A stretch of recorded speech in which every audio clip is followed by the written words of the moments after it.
All right, hello wine drinking people. Today is Wednesday, April 27th, finishing up another great month here at the Wine Watch.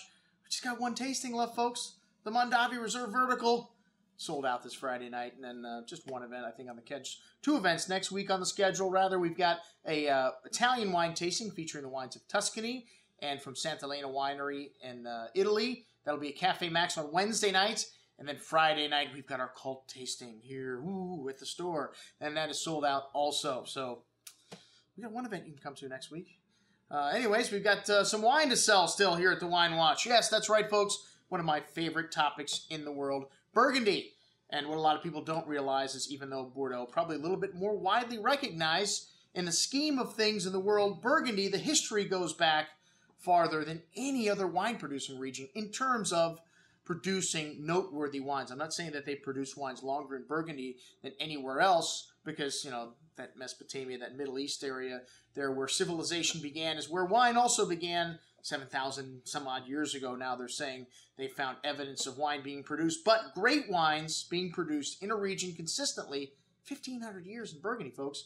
Bordeaux can only say 500 years. So this is an area also that, the production began when the Romans invaded the region, and later during the 6th century, one of the nearby kings gave his vineyards to the church.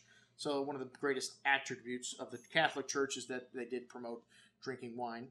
And, not only for sacramental purposes, but for lifestyle as well.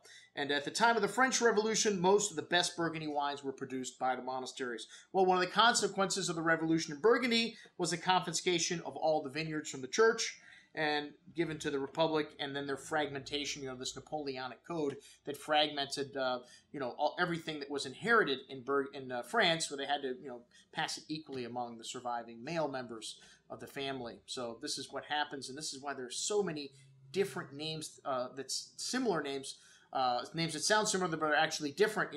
Those of you that have been watching this show have had some great values from the Colin family of wines with a Michel Colin Delager, who passed his vineyards on to his sons Philippe and Bruno. This is a different fragment of the Colin family. Marc Colin, who has just passed his family on to Yves Colin, his son, and this will make some wine under his label here. We've got a couple wines from the 2006 vintage, which is a phenomenal vintage for white wines in Burgundy if you like to drink them young. It's not a vintage that's going to last for a very, very long time in your cellar.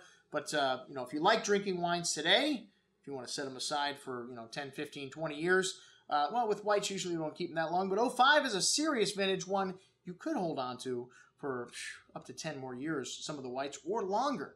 But we do have some wines from the 05 and the other wines from the other fraction of the Colin family on this offer as well for you to check out. But the two gems that we've got in front of you from Marc Colin, one Premier Cru Cailloux, and then Premier Cru Champagne. And Burgundy is the greatest expression of terroir on earth. Terroir is what happens to the same grape made by the same producer in a different area. And the Cailloux has some lovely stone-like mineral, limestone kind of nuances, crisp green apple and zesty mineral nuance, nicely balanced with tangy acidity and those mineral highlights showing through the finish. Nice lemon zest and green apple, really nicely balanced, and nice wet kind of stone tangy notes on the finish.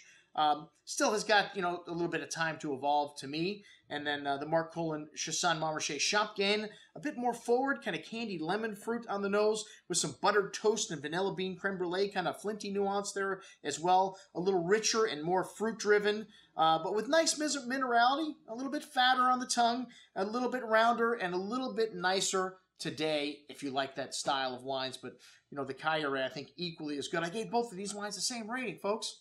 Excellent. Plus, we only have a 7-tier rating system here at the Wine Watch as well. I guess you could say 14 with pluses in between it. But anything over excellent is worthy of your search out. And hey, anything as good is worthy of drinking.